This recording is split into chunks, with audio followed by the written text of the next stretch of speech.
I'm looking around. I came up, I saw several business. Just my small word of advice, and whatever advice I try to put into practice. And one is, we support each other. So when I see a church business, if them selling underpants or perfume, I have a young man, I didn't see his business today, if them sell iPhone charger or battery or stuff. And Corfit is a force to be reckoned with in the Jamaican financial sector. He gained experience within the banking sector. He has served as a development officer, a business banking executive, as well as a relief branch manager. Currently, he is the financial advisor with Sagicor Jamaica Limited, where he specializes in assisting persons to build out the protection phase of their wealth acquisition journey. Mr. Fit is also a graduate of the University of Technology. I just want to pass there. Is there any UTech graduate in the house? Come on, we're going to show support now. I'm sure there's going to be some feedback. Any UTech? Any UA?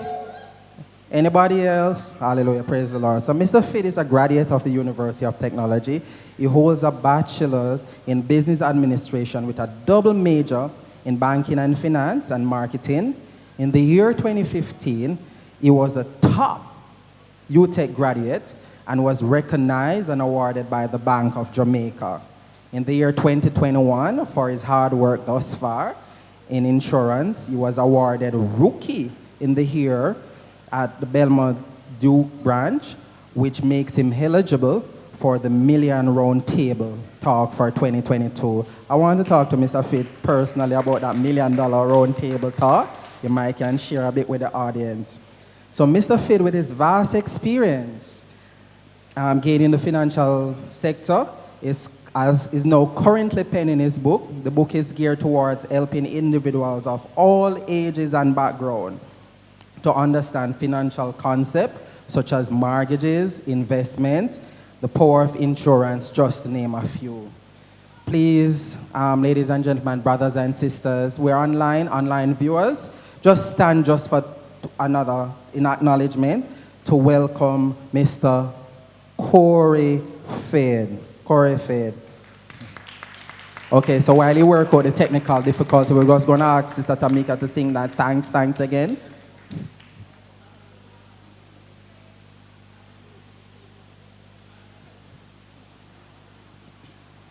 Thanks, I give you thanks for all you have done. I am so blessed. My soul is at rest. Oh Lord, I give you thanks. One more time. Thanks. Give him thanks. I give you thanks for all he has done and he's about to do. For all you have done. I am so blessed. I am so blessed. My soul is at rest. My soul is at rest. So Lord, I'm giving you thanks. Oh Lord, I give you thanks. One last time. Oh, thanks. I give you thanks for all you have done. I am so blessed. My soul is at rest. Oh Lord, I give you thanks. All right, thank you once more. You may be seated. I am so blessed.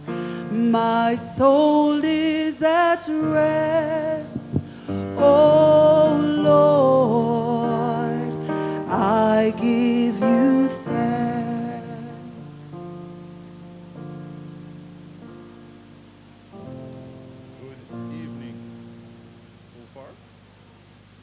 Good evening. All right, my mouth loud then. You hear me clearly? All right, perfect. So, thank you again for inviting me. What we're going to speak about today, I'm low. Now you hear me? I'll fix that real quick. Yeah, please. Before. All right, me work with it. Hold on, now work with it. Yeah, hold it now, man. All right, good. That sounds like it. All right. All right, so thanks again for inviting me. Now, what we're going to cover today, we're going to bring you from persons that are just thinking about going into business to persons that have already been in business for a while, looking to scale, or even looking at what's the next step post-business, right? So the presentation is geared towards that. It's going to be a lot of information and pointing persons in directions, so some of it you will have to research, right? But what is important is that you are now being introduced to some of the information that I'm going to put forward. So it brings about, why are we here?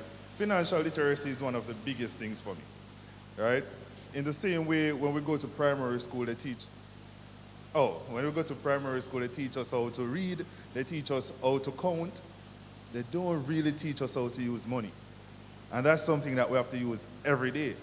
So what we have to do, we have to be very intentional about it. And we have to go out there and get the information ourselves and teach ourselves, how do we now use money, right? So financial literacy is literally about getting those tools, acquiring those tools, learning how to use them, and build the future that you want. So what will we cover? It look enough, don't it? All heap of something we are covered today. So what we'll be covering is new business challenges. That's one of the things that persons don't think about. You will think about, I'm going to start this business and it's going to work. We don't think about what are some of the challenges we'll face. And some of the common challenges that we have is like selecting the right structure and registration of your business. Not some things people think about. People always think about the product, who are going to sell it to. That's it, right? Structure is very important. Access to capital for startups. Very difficult to access capital in our markets, but I'm going to point in some directions. Getting the right talent. That is also a major challenge in starting businesses. Sometimes we personally don't have the skill set, and we have to source it. So we have to figure that out. Cash flow, financial management, back to literacy. But we're going to cover also making your business bankable, very important. Access to finance, manage your business debt. So that's for some of the more experienced business persons. Protecting your business and retirement. Right? The reality is you do not start a business to work in it every single day of your life. There has to be a moment when you step away and allow the business to strive. So let's start. New business challenges. Now, selecting the right structure and registration of the business. So this is for persons who are just thinking about starting business or who have been operating before, but you're really at that primary stage of business where you're saying, I want to open my restaurant. Do I now just go and register a restaurant business and start? I would say yes, but sometimes that's not the route you want to take. The reality is sometimes you have to see if the business is viable. In order for you to say you have to do a feasibility study. And in layman term, you have to test it out. So when you're testing it out, you don't necessarily have to go and register it. You know, you might start a catering business and you're just really catering to those within your circle at that moment. Going and registering the business and have it dormant for 3-4 years, I'll tell you, when you go to get a TCC, them say, well, you've been operating for 4 years, you owe the government. Now you're going to have to go to an accountant and say, can I get a letter to say I was inactive? Whole heap of headache, right? So in that early infant stage, it's important to know that, all right, while I'm testing out the business, we don't have to really register it, but you have to keep it in mind that if you want to grow, if you're going to start getting the clients that are willing to pay you, you have to register. Well, that is very important. Now, what kind of registration am I talking about? Because I keep using the word register. Now, company's registrar, which is the organization that governs all of the business registration in Jamaica as well as business names, that's the entity I'm talking about. Now, when I go on that entity, I can tell if a business is a legitimate business or not. Because once I search for the name, I'll see that they have a record that this business is legitimate.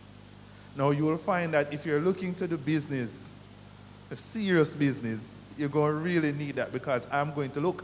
If you come to me and say you have a catering business, I say, let me check them out. Oh, yeah, man, them real. Right? Now, especially in the corporate arena where, say, Sajikoro want to ask you to cater for an event. Yeah, serious money, you know. Them say, oh, I'll pay you $1 million for provide some refreshments. They're not just going to give $1 million to anybody. You have to be registered. Right? Now, how do we, not only how do we go about that, I already pointed to the company's registrar, but which format do you take? Do you take a sole trader format? Sole trader meaning you're the owner and you're not different from the business. You and the business are one. Do you go partnership, meaning that that's a group of persons deciding that they are undertaking a business? Or do you go company limited liability? All of these have their advantages and some disadvantages when it comes down to scale and size. If you're just starting out and it's just you, for the start out, you can go sole trader. That has a lot of advantages when I get to bankability, making a business bankable, but it also has some disadvantages when I get there as well. Now let's talk about access to capital for startups. Everybody's pain point, and this is where they cost the bank every day. Boy, the bank now help people, business people to start businesses. True, right? True, but here's the thing. Banks in Jamaica are really commercial banks. Commercial banks are not in the business of giving you your money, because it's your money. When you go to a commercial bank, we have all of the persons saving with the bank. That's the money that we take and lend out. Now, we can't lend that money to somebody that says, I have a grand idea. I want to start this business. You have no track record. We don't know if this business will be viable. Why should we give you the money? We can't. That's too much risk. Right? So commercial banks are not in the business of doing startups. But with everything, there are exceptions. And further in the presentation, you'll hear me talk about contracts. Get it in writing.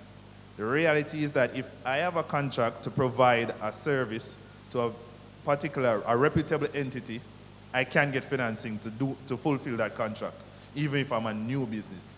Because the bank now realizes that there is reliable cash flow to pay back this money. So that is very important. So you will see somebody start a new business, haulage business. They need to carry aggregate. Some road work going on. They start a new business. They get a contract. I'm going to bring aggregate for this road work. It's going to last for 3 years. They need 10 trucks. Once they bring the contract to me, may I buy 10 trucks? Because there is cash flow available and there's something in writing. So that's very important. So while it's difficult to get financing for startups, there are exceptions. And that's where the formalizing of your business and the part where you probably want to pay one lawyer and them look at something there, yeah, it's important. It might be expensive up front, but it's very important if you want to grow like that. Now, getting the right talent, that goes back to who do you have on your team? I want to say on your team, you don't really have them on payroll, but these are some key persons that you want to have. Any business person will tell you that you need an accountant, full stop. You can't do nothing without an accountant in Jamaica nowadays. Because to get your TCC done, to do your financials, which all of the banks will ask you for now, even if you're starting a brand new account, they're going to ask you for a TCC, right? While doing a brand new account for like a brand new business, you don't necessarily need an accountant. But if your business has been operating and you haven't been producing financials, you're going to need them. And it's going to be expensive, right? So sometimes you need to have an accountant in your corner. But say, for example, for a specific type business, anybody in here, tell one business somebody operating here. Okay, it's the IT one.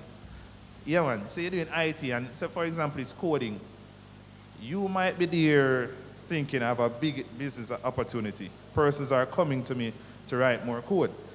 I can't write all of the code for the persons that are asking me to write. So now you need to find somebody. But if you get the wrong person that doesn't code properly, you lose business. Business fail. If you get the right person, business grows. That's very important. And of course, cash flow and financial. Listen, when you see this, you say the accountant got this. No, you got this. You have to even develop the basic understanding of what's going on in your balance sheet. Let me put it this way, something I learned over the years is that most business persons have 3 financial statements, right? One for themselves, now that truly tells you what's going on in the business. One for the tax man, we don't like pay tax, right? And one for the bank. So now, as a former business banker, I knew that.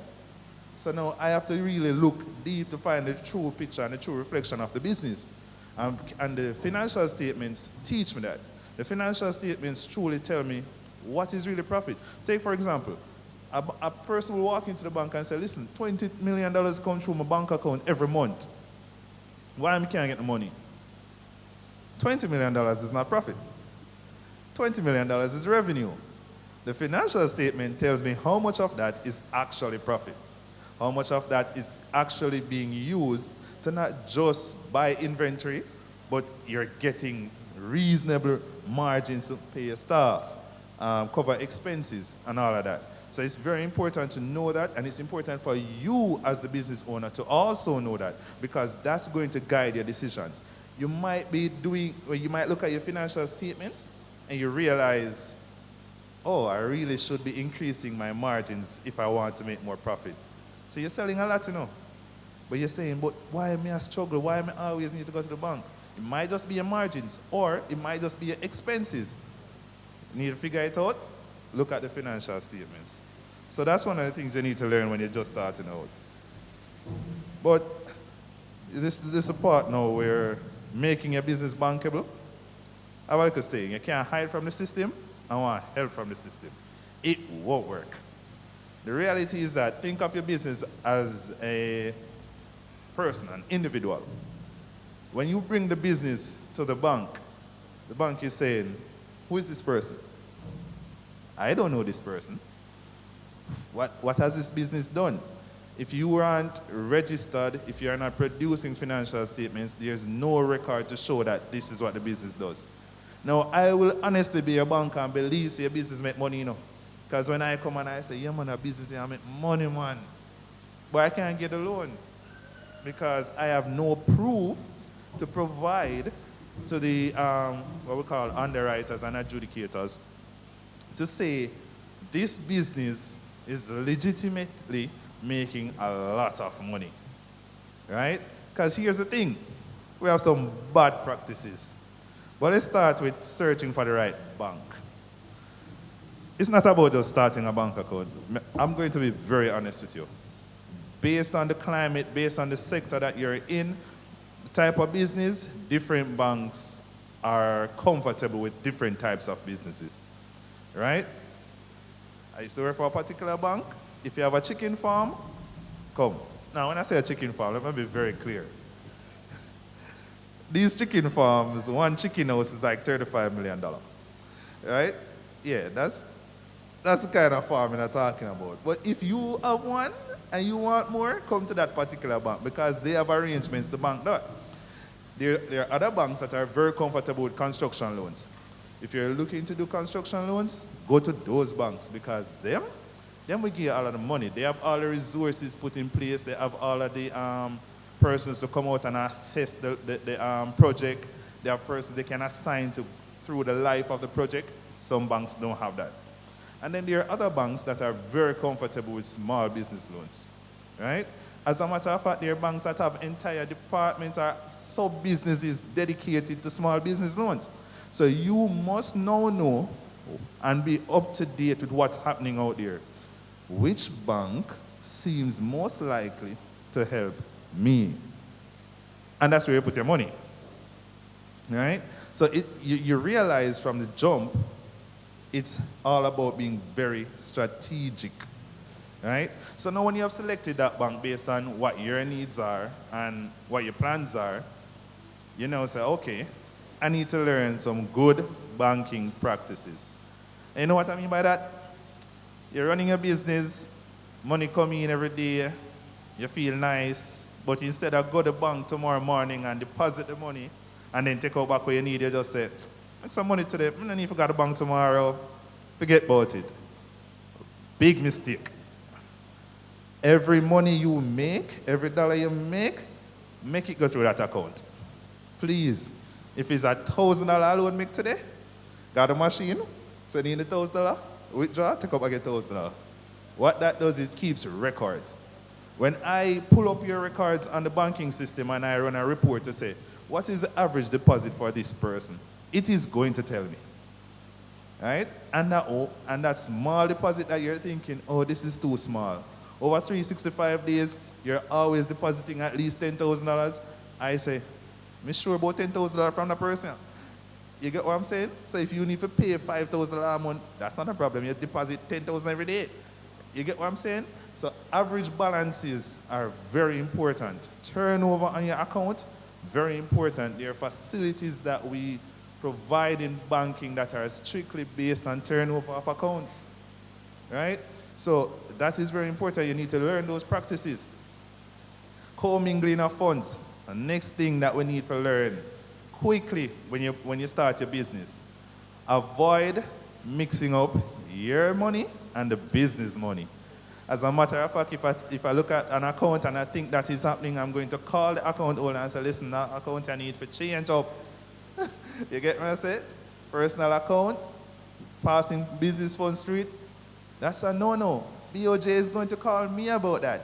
I don't want to write that report. So I'm calling you and I'm saying, listen, you need to open a business account. Do it now. So learning those good business practices and building those relationships, know your banker. Very important. Know your banker. Because as much as we look at raw data, if your banker have faith in you, we try everything we can do to help you, right? And sometimes that makes a difference.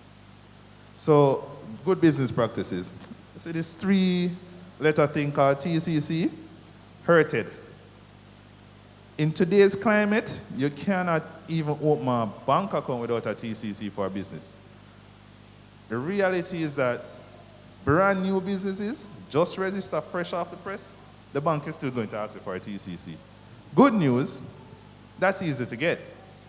For a new business, you're operating for a couple of years and don't have a TCC, you're going to have to jump through some hoops to get it done. But the reality is that if you're looking to get access to any form of financing, if you're looking to scale your business and grow and get to the larger clients, even the clients are asking you to have TCC. So before now, well, I would say before about probably 3 or 4 years ago, TCC, no big deal.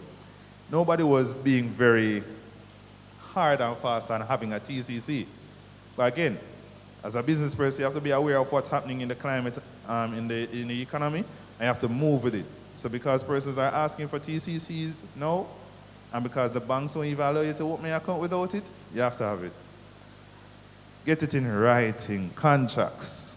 That's what I was talking about earlier. If you have a contract, that helps you when you come to a banker. Because that's a legally binding document. That's now saying, yes, I've been hired to provide X amount of things for X person at X cost. That can make a difference. Because if you have enough contracts, even if they are with small businesses, if I bank the business and I look at the business account and I see good turnover for them too, I can say, well, they have contracts with these persons. And again, this is not guaranteed because it's really down to the full assessment, but this is the thinking that we have. There's a possibility that I can lend you because you're now demonstrating that you will have future cash flows through those contracts. And that's just one of the many criteria.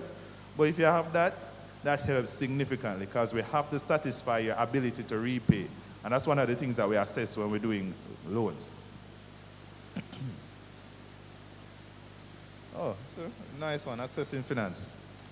So again, just to reiterate some of the things, when it comes down to accessing finance, where do you go? Now this makes all the difference. Easy is not necessarily the best, because microfinance companies will easily lend you the money, but they will easily stress out your business as well, because the rates that they're asking for, you just can't produce enough sometimes to meet the needs of that. The plan that you had to scale your business just never work out, so you're not producing at that level that you want to. But these high interest, inflexible loans that they'll tell you, say, listen, you're supposed to pay me about $1.2 million. Even if you try to pay me off early, I'm collecting $1.2 million. You have to figure that out. You have to learn how to negotiate. So where do you go is very important, and that's why I tell you from the jump, you have to be very strategic. Which bank do I want to join? How flexible is this bank? Does it provide support for the industry that I am in? Pick that bank, and then you start working your way up. So where do you go is very important. What will you need? Typically, when you walk into a bank and you ask for financing, there are some keywords that come up. Collateral is one of them. Most persons will say, I don't have no collateral. That's fine. We have other ways to make the loan work.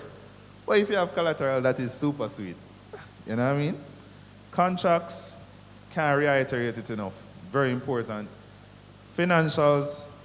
Now, here's the part that beats a lot of persons.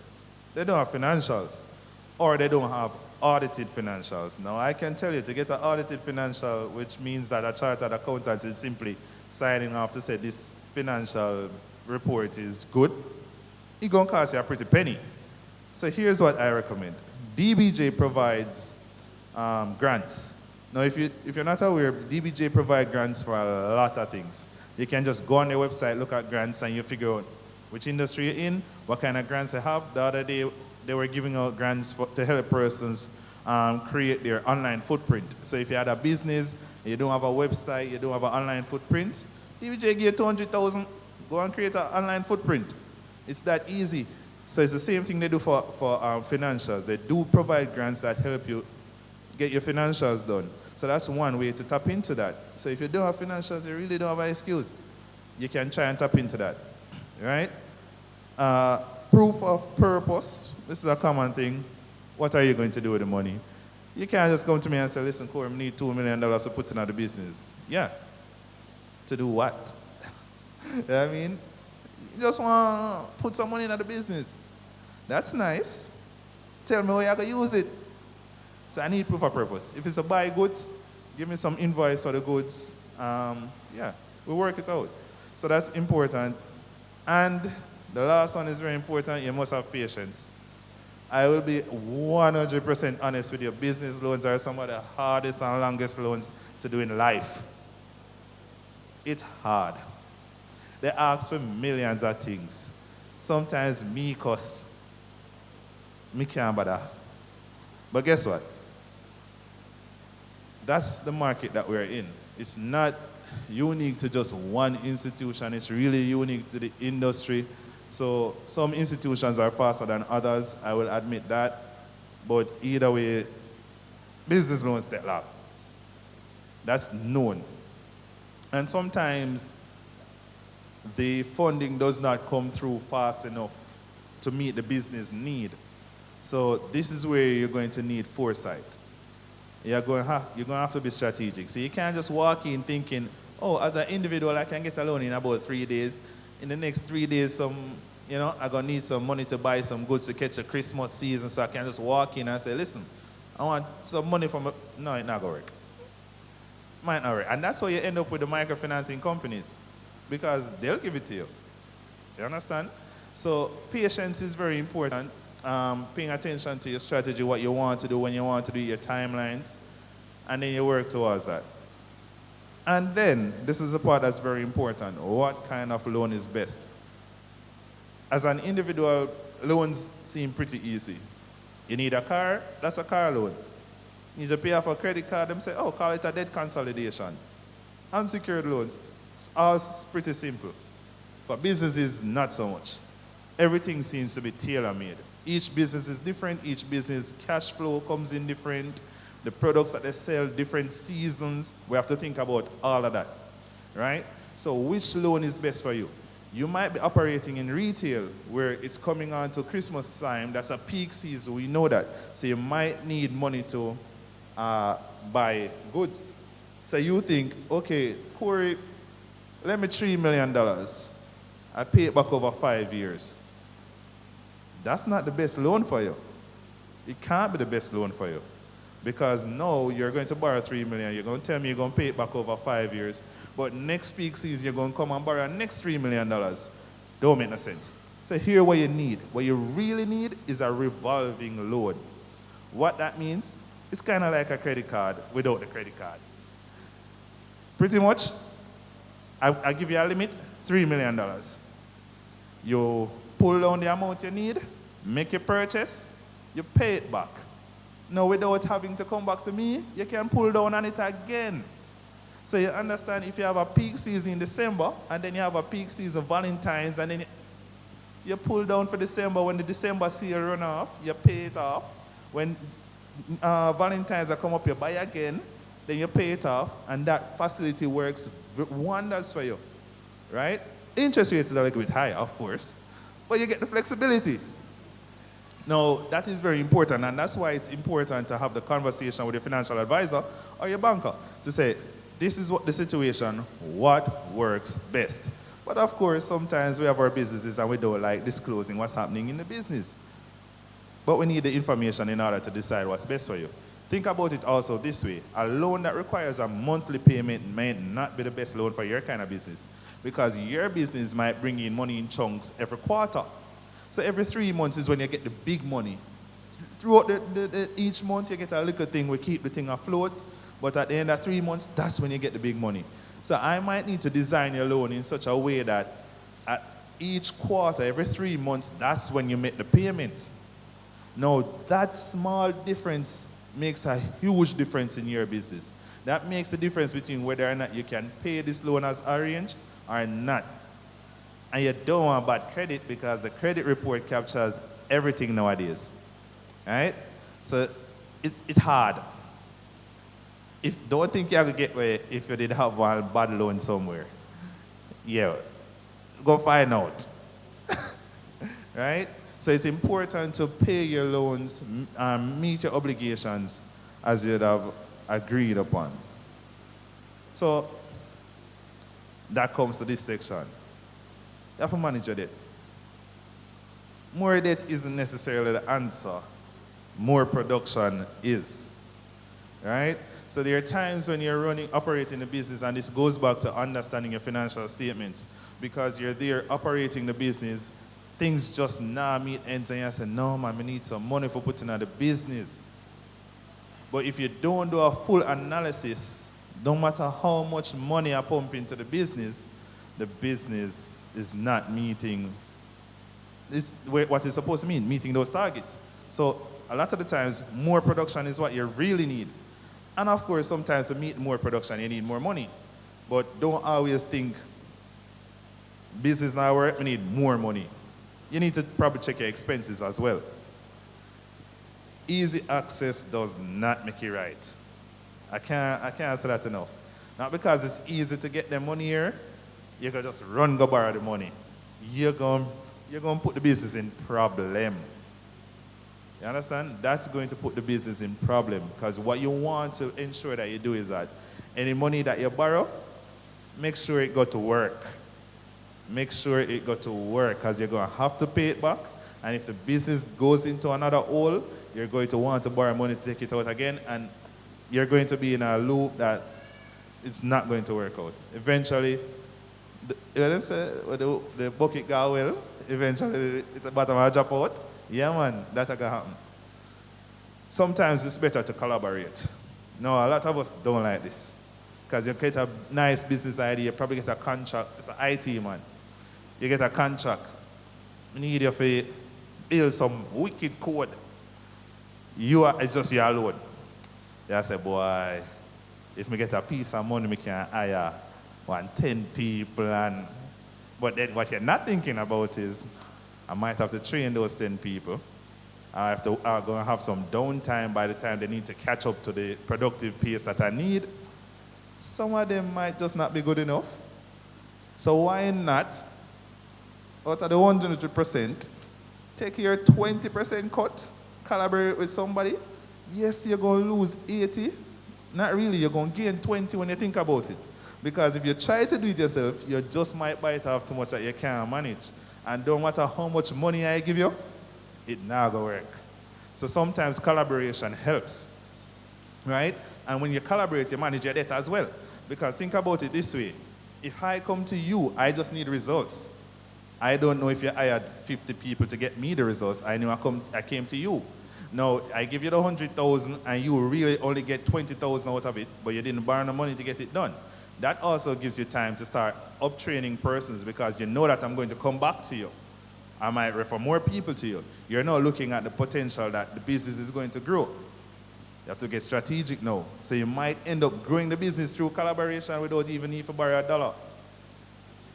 Right? Or, in another way to put it, your business might be in a position where you're highly leveraged. So you've been borrowing a lot, you can't borrow no more, but you need this contract because this contract going to bring in money. Collaborate. If you can't get money, collaborate. Because it keeps the business and keep the doors open. All right. If debt is being used to finance a project, you need to capture all costs. So a lot of the times, business persons don't think about all the costs involved in delivering a service. Because they say, you know, I can't do it for $20,000. Then when you start doing it, I say, I really should have charged them 40. You know what I mean? And if you did borrow money to do this project and know the project is going to get overrun, not only do you owe the financial institution, you are now at a loss because you are now injecting also your personal money into it or time into it without no returns, right? So you have to think about that. So if you're going to borrow to fund any project, simple, write it down. Think about everything.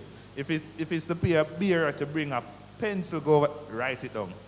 You need to capture that cost, right? You need to also capture, is the bank going to charge me for each check that I write when it comes down to this project? How many deposits I going to have to do for this project? How many times I need to, financial charges, they add up. You need to think about all of that. And then you charge a person. And last but not least, if you want to manage your debt well, negotiate. And when I say negotiate, I mean negotiate with the bank. A lot of the times we don't know that we can negotiate. A lot of the times we think if the bank says 10% is 10% and nothing can change. And I say it work. We wanted to think that's how it works, but that's not how it works. If you're in a position of strength, you pretty much get the rate where you want. I can tell you that much. But you have to negotiate. You have to ask. You have to say, really and truly, it have to be decided? I'm giving you a piece of land. Why am I still have to pay so much interest rate? No, man, reduce the interest rate, man. Or I'm going to go over the next bank. Yeah, even if you're bluffing. Or you go over the next bank and get an offer. Now, this personally has happened to me. My client went over to another bank, got an offer, and the same loan that they didn't want to approve, them approve it. You don't want to lose the business. So it happens. So negotiate. And that way you can manage the amount of debt that you bring on and the cost of that debt. So protecting your business. So now this is for the persons that have survived, operating for probably 3 years or more. Businesses are going good. The business is now your child. And just like your child, you need to protect it. Because not only is it providing for you, it's providing for your family and the generations to come. And of course, it's providing for other families, especially if you employ persons. So you need to protect it. 2 things, I believe, best protects a business and ensures that it has continuity past you. Because businesses can be immortal, believe it. There are businesses now in the world that are probably hundreds of years old, right? So think about this. Power of insurance. Yeah, I'm an insurance man now. But when I say power of insurance, I mean every kind of insurance. Every insurance possible is very important. I'm not saying that you have to get all of it at once, but it has a purpose. And the purpose that it has is risk management. Anything that can harm your business, try and get insurance against it. There's a reason why Lighthouse Ford Express will have liability insurance. It's very important because if you're crashing at the bus, you're going to want to sue the company. And if you sue the company, I don't want to give you the company money. I go and draw down on my liability insurance. That's why I pay for it, right? That's why you pay for critical illness insurance. Because if you get sick, do you want to use your money? Think about it. You work 20 years to have some money. Hard. Business is rough. Now you get one sickness. All your 20 years worth of money gone? I don't believe in that. So you need to put something to protect it. But not only that, if you get critically ill, say for example, God forbid, you get like cancer. You can survive cancer, it's not a death sentence. But would you spend all of your wealth? And also, with you out of the business, how will the business operate? A lot of times, our businesses cannot operate without us because we are 10 departments in one, right? You are the chief accountant, you are the HR manager, you are everything. So with you gone, who's going to play all those roles? Reality is that sometimes we're now going to have to hire somebody to say, listen, I'm going to be out for a year, but I need the business to still be running. I probably need somebody to run off sales and finances. I need somebody to run off HR, depending on the size of your business. You need to now find money to pay for that. How are you going to pay for it? Insurance. Now, not only that, as I say, if you really think about things like insurance as, if you play a sport, the defense, yeah, insurance is your defense. Then make sure say everything, before it get to your money, the insurance money have to done. Right, so for, what do I say, you can't be penny wise and pound foolish. So for pennies today, you can save yourself from pounds worth of expenses in the future. But all of that is worth nothing if you don't have a succession plan. Now, this is something that business people really think about until they get to the stage where they're like, I really can't keep running this business. We need somebody to come take over from me. But succession planning is something that you have to actively do from day one, right? And it comes down to the structure of your business. How are you going to structure your business? When persons come in, who are you identifying somebody that can replace you in the event that you're not there? And that boils over into what we call a business continuity plan. A lot of us have it, but we don't know so we have it, right? So for example, if you own a barber shop and you have a generator, that's a business continuity plan because you're saying, if current gone, business can still operate because I have a generator, right?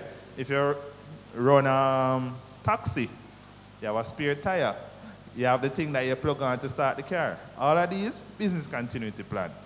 You know, sometimes, Mr. Coder, you will have a bridging where, boy, if I'm sick today and I need to do a project, I can call him and say, listen, done up this for me. Business continuity plan. The reality is that if we formalize it now and really write it down, we start to see, oh, I need to focus on that. That's a huge gap. I need to have a business continuity plan if that happens. If you work from home and your internet gone, what do? Don't make no money? No. Digital and flow, hotspot your phone, business continuity plan, right? So with a business continuity plan, and you grow that into a succession plan where somebody can replace you in the business in the event that you're not there, what you end up having is that you can retire. You can leave the business because nobody, you know, you create a business, not a job, right? So when you create the business is supposed to can live on its own, operate on its own, and you can start a next one. So now you have two, right? So that, oh, right. The critical illness thing I was talking about, it gets expensive not only for just treatment, but treatment super expensive, you know. Wait a sec, regular cancer, if you want a top tier treatment, $11.8 million. I don't know about you, but I don't have that. But me have the insurance. Because you can't pay a little bit of money for that, right? Now, the part that I was talking about, when you have a business continuity plan, it leads you to retirement. Now, this is very important. As I say, you created a business, not a job, right? And eventually you're going to want to relax, stop working. The business is a part of your retirement plan a lot of the time. So when I sit down with most of my clients now, and I'm saying, I know this is the financial advisor part of me now, and we're working, and we say, all right, what point you want to retire? How are you going to retire? Normally, a lot of persons say, well, reach a certain age, I'm going to start a business. It's like, true, that's good.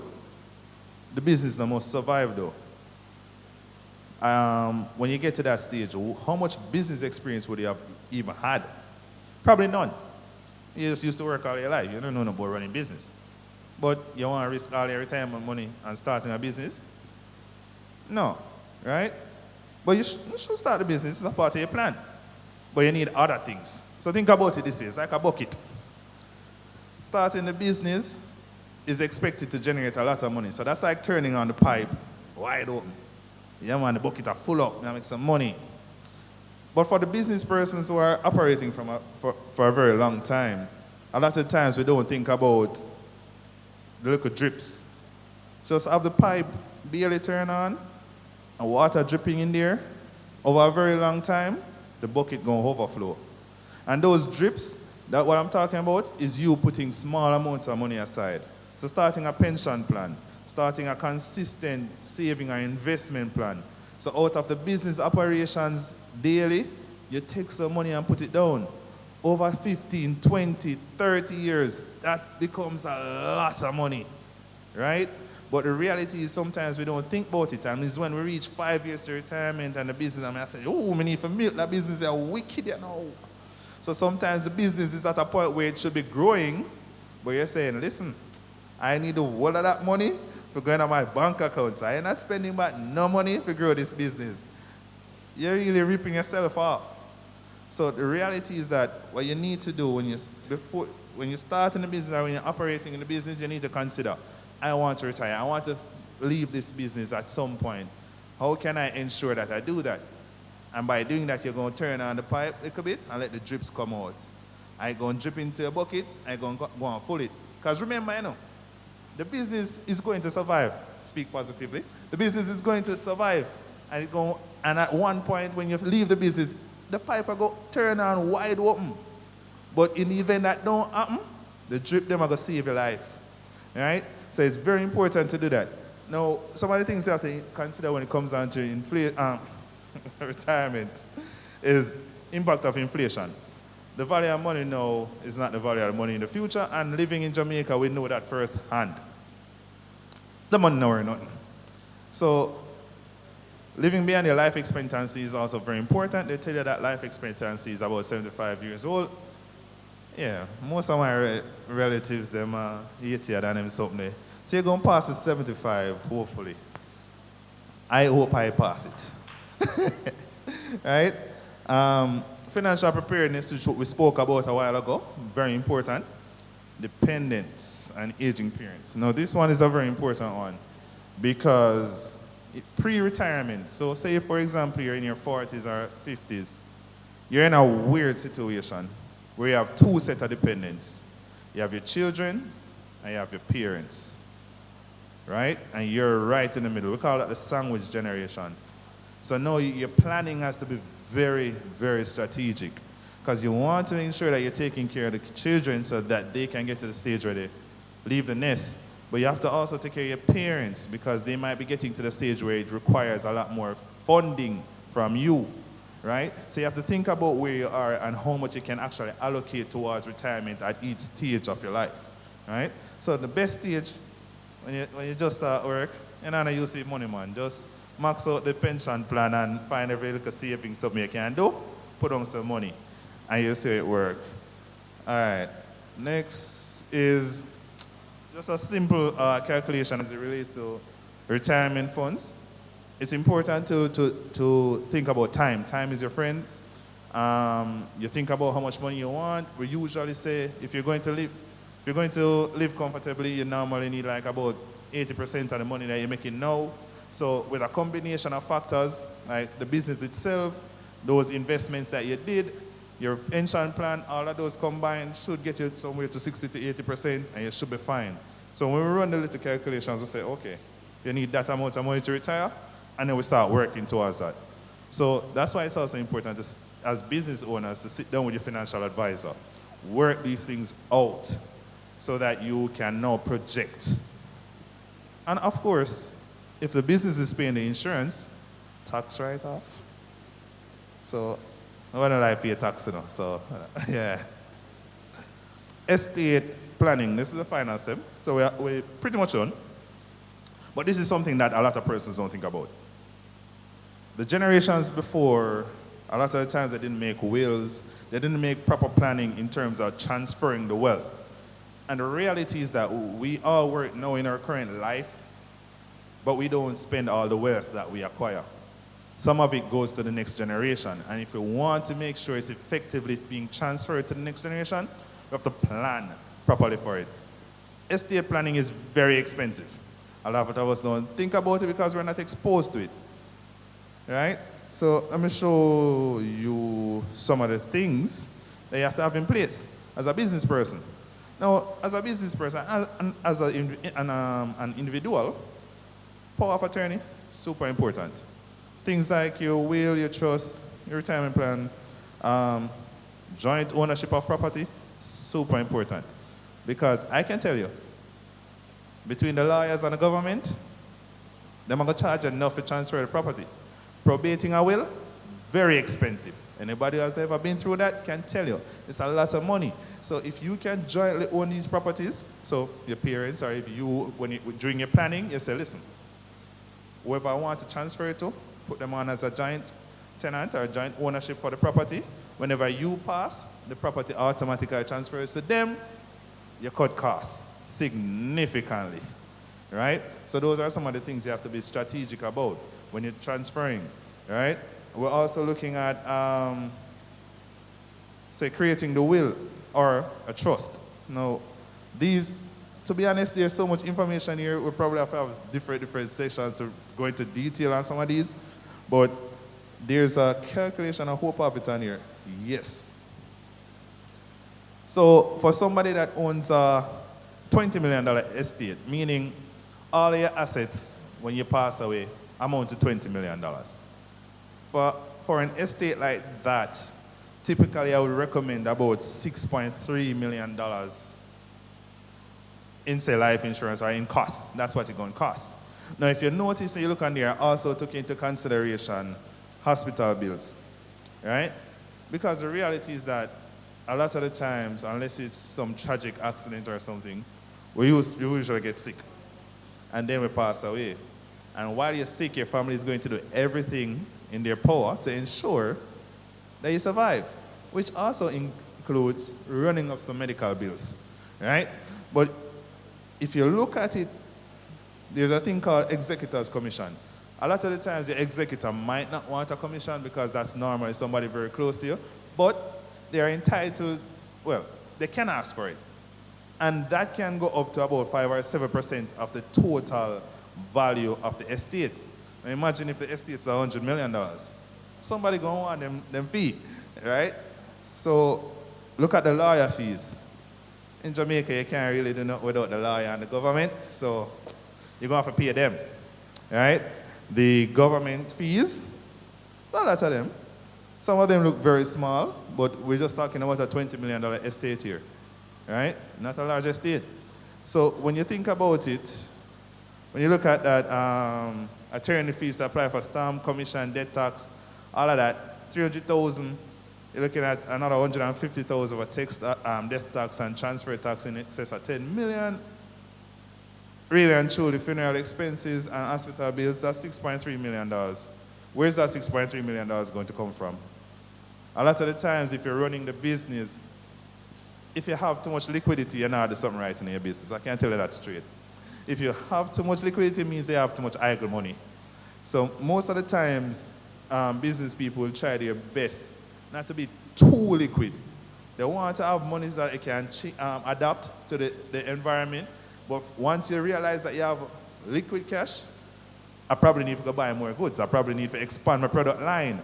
That's why you start thinking, right? So if you pass away, the business is not very liquid. The business might have an entire warehouse of goods that you might have to get them sold to recover cash. So at that time, you don't have liquid cash to do all of this for the next generation. So again, that's where insurance comes in. You have a plug. That's where insurance comes in a lot of the time.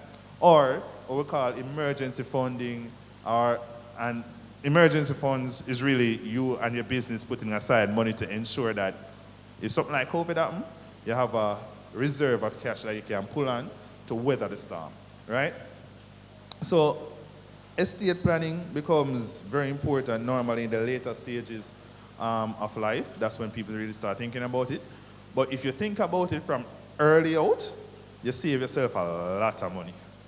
Because even simple thing like your car, you can literally stamp out the title and put on the title, and if you drop dead tomorrow, whoever forget it can take up the title and go transfer it, no problem.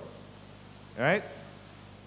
It's a simple thing, you know. But if you never have the foresight to stamp out that title, you know, probate the will. If there's no will, Attorney General. All 10 years wait and that not come true yet. So very important when you're thinking about estate planning to be very proactive, right? And I think that should be it. Yeah, that is it. So now we're opening the floor for questions. I know we covered a lot. You know, it might be a little bit heavy and you're thinking about all right, but grab on to the parts that you think important to apply those. But if you have questions, the floor is open right now. Yeah?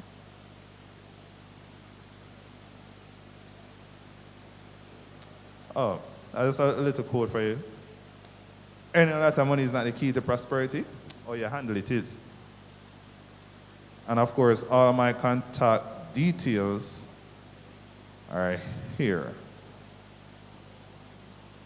And if you use social media a lot, Corey the advisor. Good.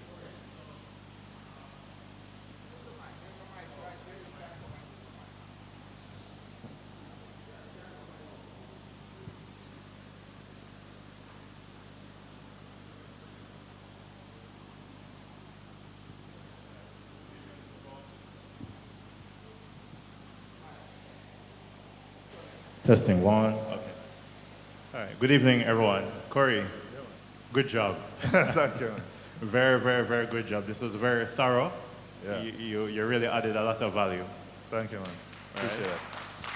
Right? Definitely. And yes, you know, there's a lot that I know you could have went into details with some of the items, and you really did a great job just I mean, the information that you gave us and all of those different headings was very, very good. All right, appreciate it. Right. Now, you did mention that for a business that is paying for insurance. Right. Right. Then what that does is exempt you from certain taxes and stuff like that. Because it becomes a business expense. It becomes a business expense. Yeah, man, it becomes a business expense. So if it's a business expense, you get some tax reductions because of that. Yeah. Yeah. So for example, if you have a limited liability, you're paying insurance for the directors, or if you purchase a vehicle for the directors, or any expenses related to business, become a write-off or deduction. Okay, that's very good. Anyone else has a question? Well. Bless the Lord, everyone.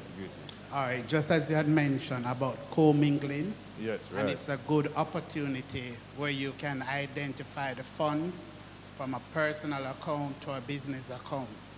Also, what I normally do, if I realize that a customer is using their personal credit card to do business transaction, also it will be an opportunity for you to solicit the customer for a business credit card. Oh, for sure. And the other thing, probably you mentioned the TTC, but I'm not sure everyone understands the abbreviation of TTC. So probably you could go in more details. All right, so for one, you're right about those opportunities, but that was when I was in banking. Yeah, no longer in banking, so I don't look for those opportunities, but thank you. TCC, Tax Compliance Certificate. Yes, the government will always want theirs, and they're ensuring that they collect it. So the tax compliance certificate is pretty much self-explanatory as what it represents. Having a TCC is saying that the government is satisfied with how you have paid your taxes, you've paid them up to date, and sometimes they can give you a temporary one. So here's the thing. They can give you one for, sorry, remind me, about 3 months sometimes.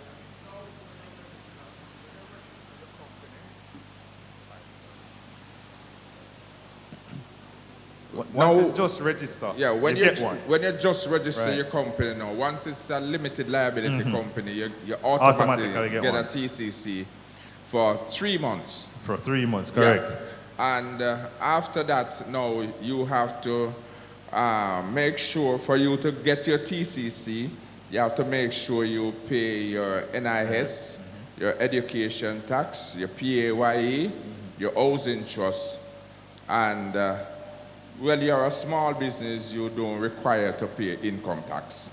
And once you do that, threshold, you're okay. And with acquiring the TCC, there is a limit, there is benefit being a limited liability company compared to be a sole trader. Right. When you're a sole trader, the government will not make no arrangement with you to pay your taxes to give you a TCC. You have to pay everything up front. When you're a limited liability company, you can go into NHT and you can make arrangement to pay them to get the clearance. You can go to the tax office where you deal with HART, PAYE, and education tax.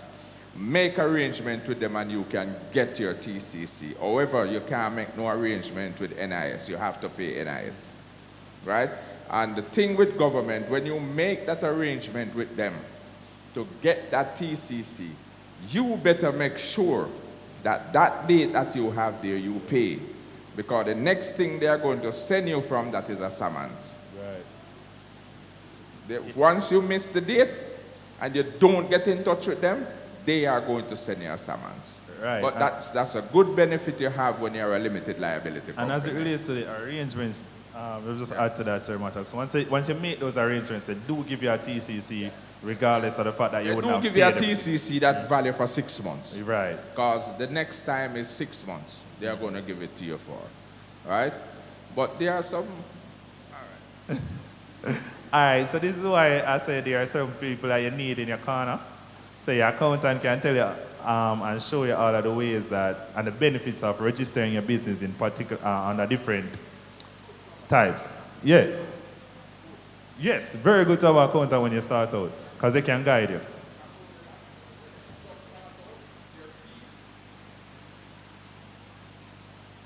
When you just start out with your company, with your business, your accountant will start out with you very low.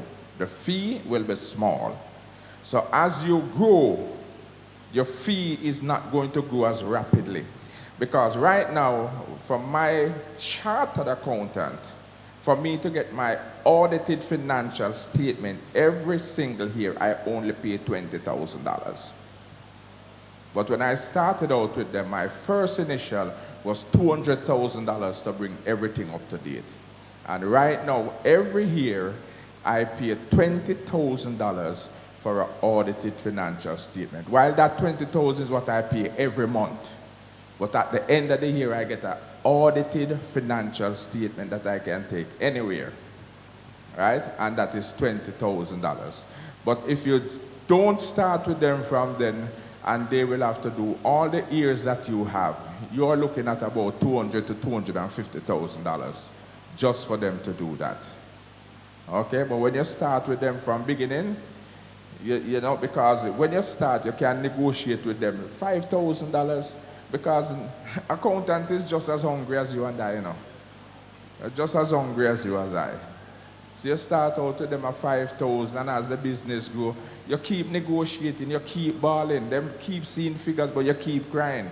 Because they cry a lot, so they teach you how to cry. You never stop crying in business.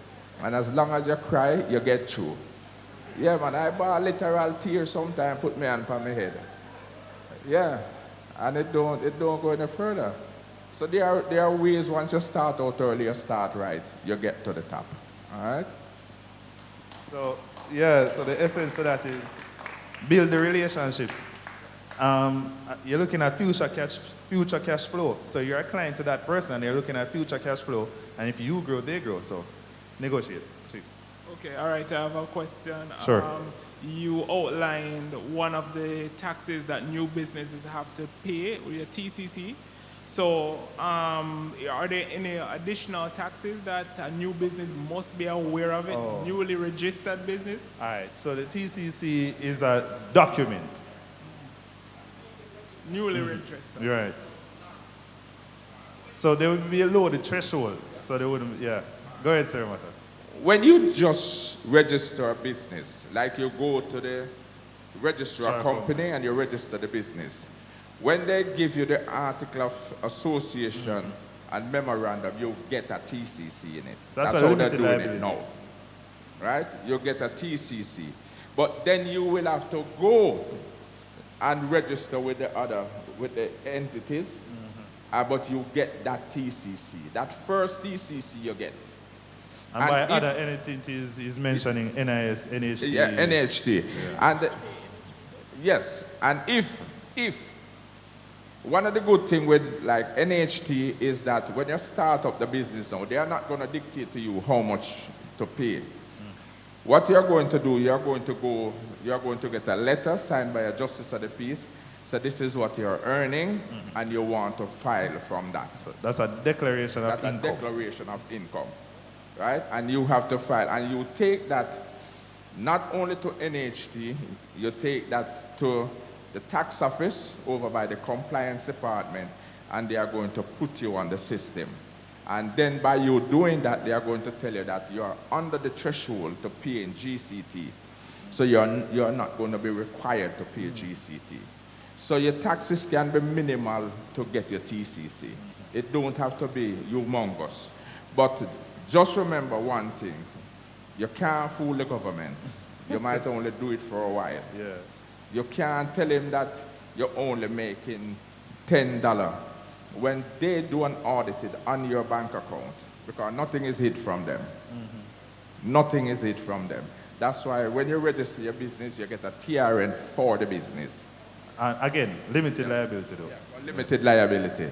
If it's sole trader, you had 000 to your TRN that you have. So everything you do attaches to you. But the difference with a limited liability company and a sole trader is that the sole trader, the business and you is one.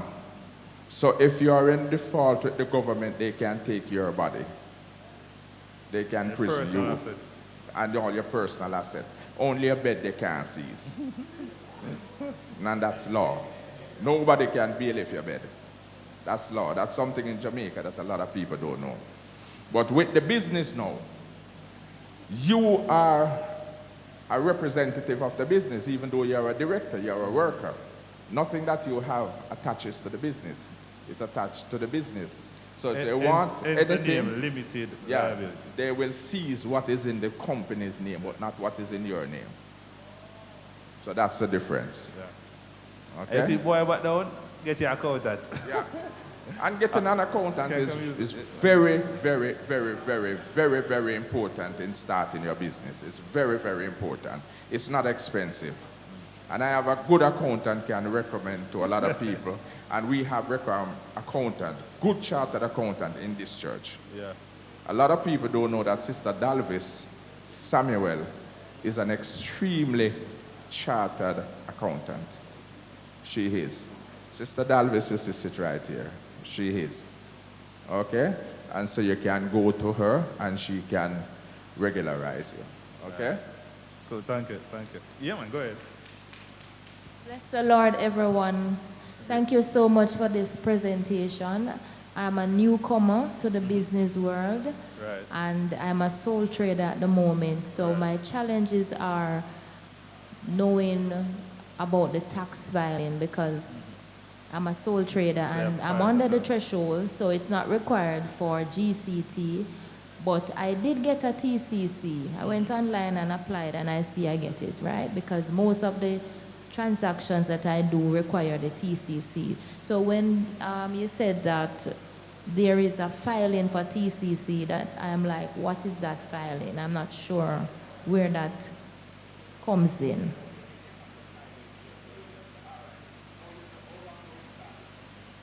Well, one is like from 2020. Oh, Probably about 2 or 3. yeah. Yes. But she still might be under the threshold, so she can personally file it herself.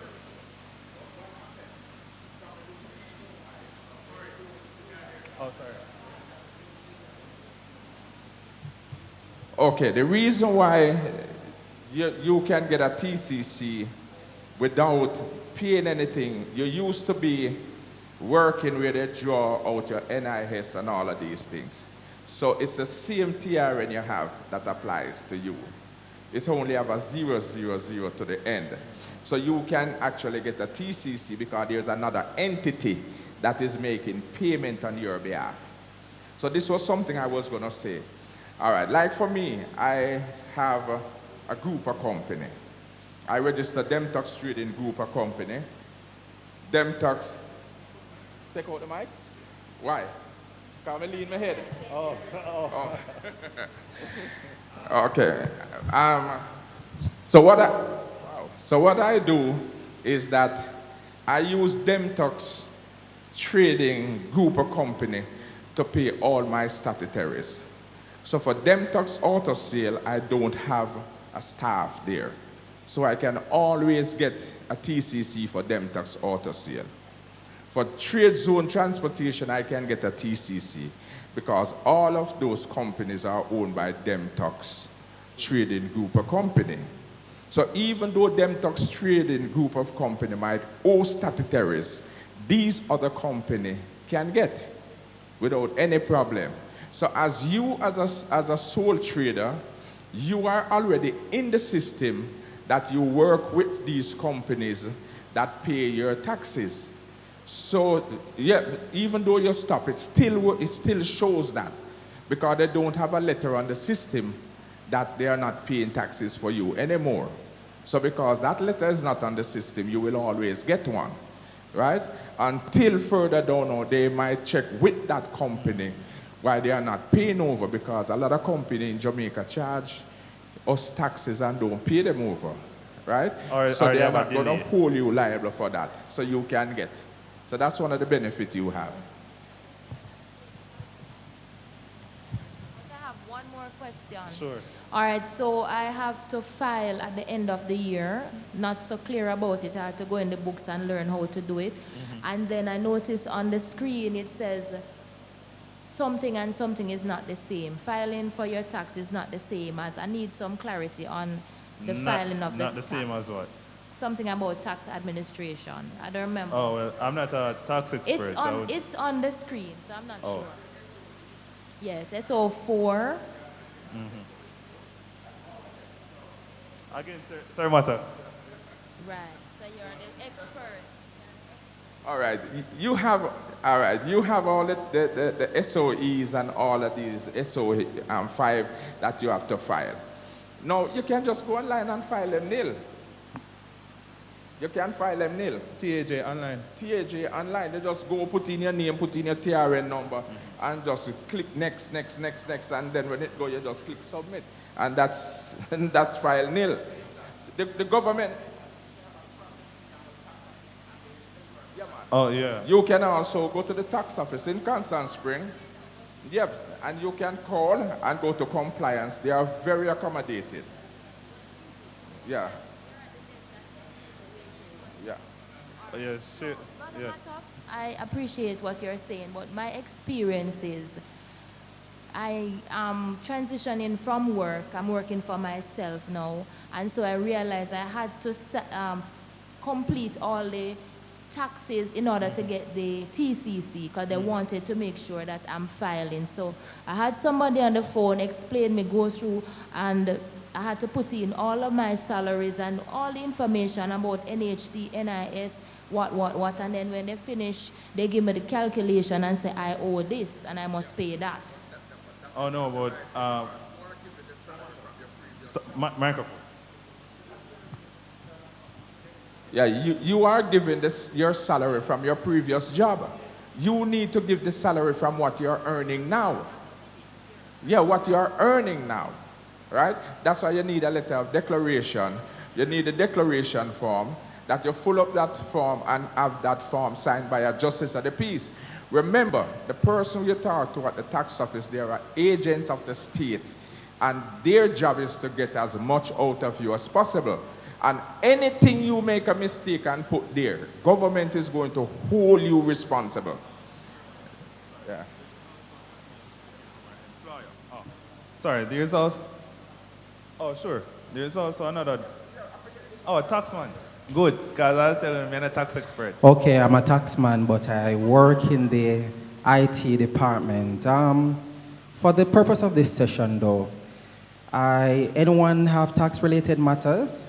It sometimes can be complicated if you do not know exactly what to do. What I will do is communicate means and ways how you can reach the help, get help. If you go in any office that is closest to you, you can always contact Sir Mattox, and I will have colleagues, I'll give you that kind of courtesy, have colleagues assist you directly or guide you accordingly. There are means and ways also you can actually contact the what we call the TAJ help desk. They will walk you through from step A to Z, and they will stay forever on the line with you. But just to share some clarity in terms of the SO2 and the SO4 and so forth, I don't want to say as a tax person you're not supposed to declare, but whatever you do declare though, the government will hold you accountable. So you have to ensure whatever you are doing, you are cognizant of it. So if you're not certain, reach out to the tax office. As I said, in summary, talk with Sir Mattox and tell him which office you're going to, and I will personally reach out to the different offices and get you the help that you need. Amen? Yes, great. You see that? That's the relationship building we're talking about. You need these people when you're doing business. Sorry.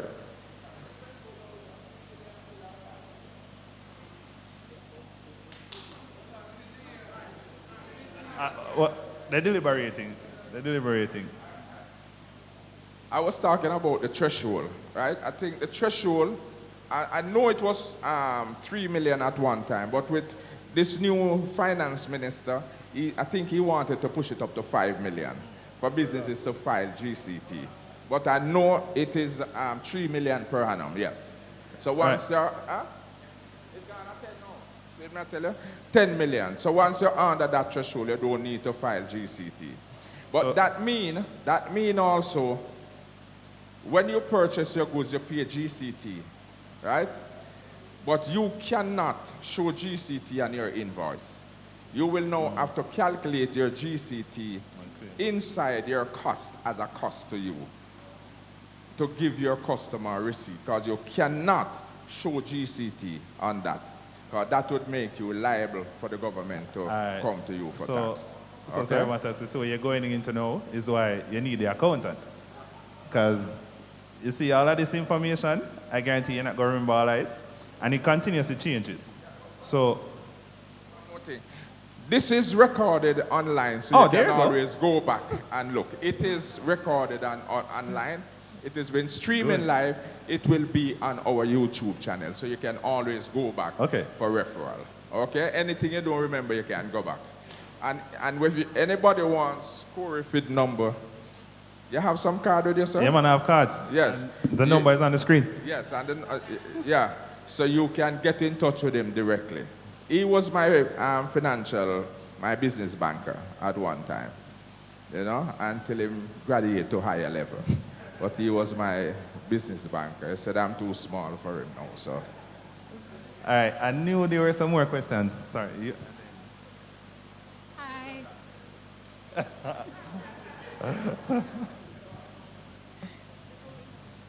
Yes, bless the Lord, everyone. Good evening. Good evening. All right, so you spoke about probate, which that is kind of my sector. All right, good. So you're saying it is better for persons to transfer stuff to their loved ones instead of making a will? All right, so this is where it becomes smarter and not necessarily why you know what I mean? All right, so your lawyers, and again, a next person you need as a business person, you need a lawyer. So the reality is that there are some costs that you can avoid by taking different steps, right? So having joint tenant or joint ownership is one step that you can take to avoid the transfer taxes, right? So you're saving. So in structuring up, because there are some things you're going to still have to put on the will, right? But there are things that you can avoid the cost for. And that's why if you have a good lawyer and a good accountant, you save a lot of money. Okay. Right. All right, another thing. I heard you spoke about if you are a sole trader and you register your business, you will add the 3 zeros to the end of your TRN. Right. The government will add 3 zeros. Okay.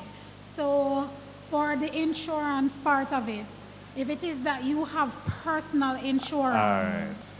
I see where this is going. Yes. And that's why I said there are different benefits for different types of business. So limited liability, that's where you get that benefit. As a sole trader, you and the business are one in the same, so you won't have that benefit directly. Okay. Also, you would have to take out an insurance for the business even though... No, all right, wait. All right, so some of these benefits that we talk about, it's best when you're a limited liability company. And just what a limited liability company means is that the business is a separate entity. From you. So right. there are certain costs or liabilities that will not impact you as the owner. So when I speak to different forms of insurance like liability insurance and so on, that's on the for the business, right? If you're a sole trader, effectively whatever you own in terms of any products you own, it's really for you, the individual. And you are still a business, so that's where it starts and ends. So think about it this way. Forget the zeros at the end of the TRN. It's the same TRN. So you're the same person. Just differentiate that you have registered as a business. But you're the same person. So that's why I say, depending on the scale and the scope of your business, that's where you're going to now think about what type of, what level or what type of registration you do. Because you can start out as a sole trader and then you start growing and say, listen, now I need to become a limited liability to fully to reap the benefits. And as Sir Mattox would have said, he went further and got group of companies because there are benefits to having a group of companies. So what I'm saying is that, and I keep on saying it, there are certain people you're going to need in your corner when you're a business person. Your lawyer, your accountant, very important because they are the persons that can advise you in detail as it relates to how to structure the business and how to best save costs. Right? All right, thank you. Yeah, man. And yeah, from early. Just a little advice. Is basically once you're operating your business, you need to ensure that you have a good credit report. Oh, yeah. The credit report is very, very important in operating a business. If your credit report is bad, it is 0 for you to get a loan from any bank. And also, if you had a bad credit and it was settled 7 years ago, then you're also back in the good runnings. So just to make sure that you check on your credit report, see if you have any debts that is still unpaid, make sure you go and sort them out so you can be redeemed and press forward with your business. I'm glad you brought that up. So for limited liability companies, special attention must also be paid to each director on the business. Because when we're doing an assessment on the business and pulling those credit reports, the director's reports will be pulled. And if a director has a bad credit, it can impact whether or not the business will be financed. So that's very important. And also, our brother Maurice is also a bank manager at Scotiabank also, so you need to know that. And he's also a part of our men's group committee. He's the one that Big actually network. and keep the money. Yes. So you see, here We you have have a everything network. here. Everything. You have a strong network here that can help you as business persons, right within your group, you know? So that's very important. Maurice, was it? Thanks, Maurice. Yeah, man.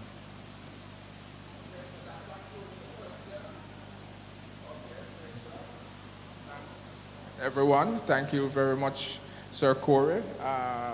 Brother Gail, you can come now. And we really want to tell you thanks, Sir Corey. I really do appreciate it. Thank you very much. If your mother and father was here tonight, they would be proud. Go ahead and watch it on YouTube. Yes.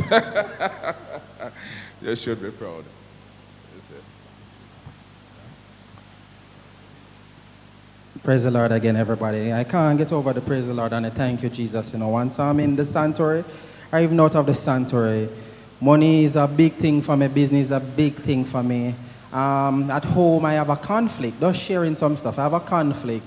General information. So my wife is a business owner and I work for the tax office. By some bylaws, I am not able to do business unless it is clear by my office. So the persons who look for my wife live at our home, so that's a conflict there. So tax business is serious business. And sir, I'm talking to you now, based on the feedback, I can tell it was an informative session. I myself learned a lot.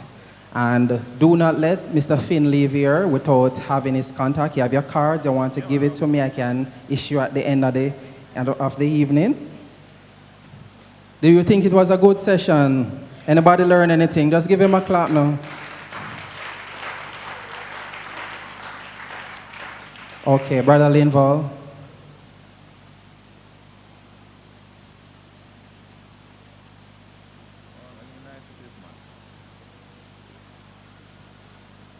So, Mr. Fit, this is a small but healthy token.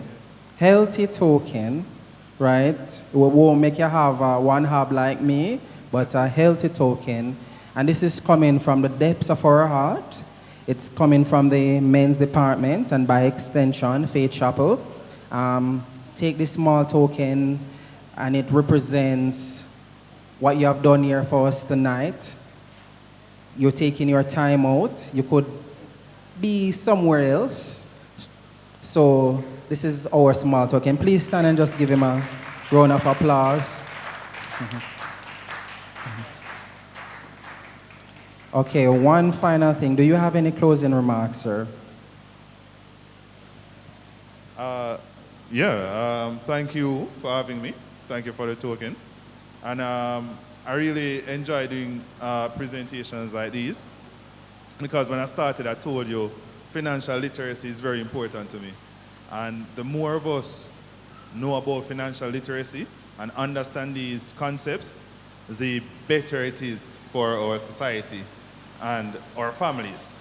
So it's really a pleasure for me to be here, and I'm very happy that the information was useful to you. All right? Thank you again, Mr. Finn. Give him another round of applause. I want to also thank our men president and the team for putting on this session. For persons online, there is more coming from the men's department.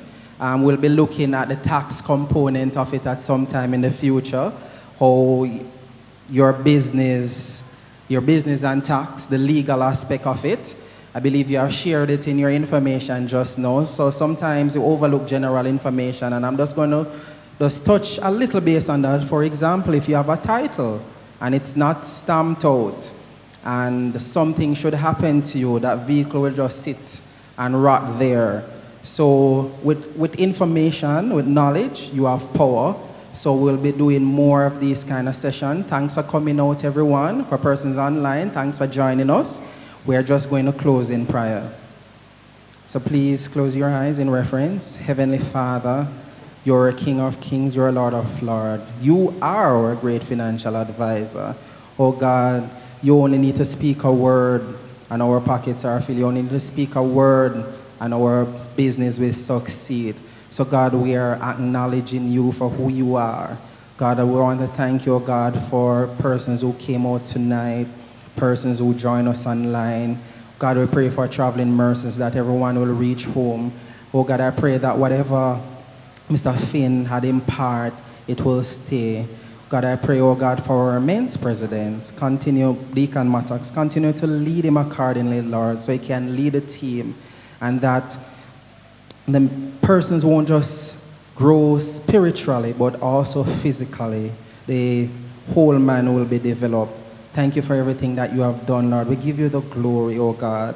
Hallelujah. In everything we give you praise. Oh God, there is nothing we can do without you. It's in you we breathe. It's in you we live. It's in you we succeed. So God, while we get this advice, oh God, oh Lord, once we dedicate our ideas, our business ideas, and put our dreams towards you, oh God, and it's according to your plan, we'll know it will succeed. So it's in you, oh God, we put our ultimate trust. God, take all the glory, even in this session. In Jesus' name I pray, amen. Thank you again, Mr. Fid.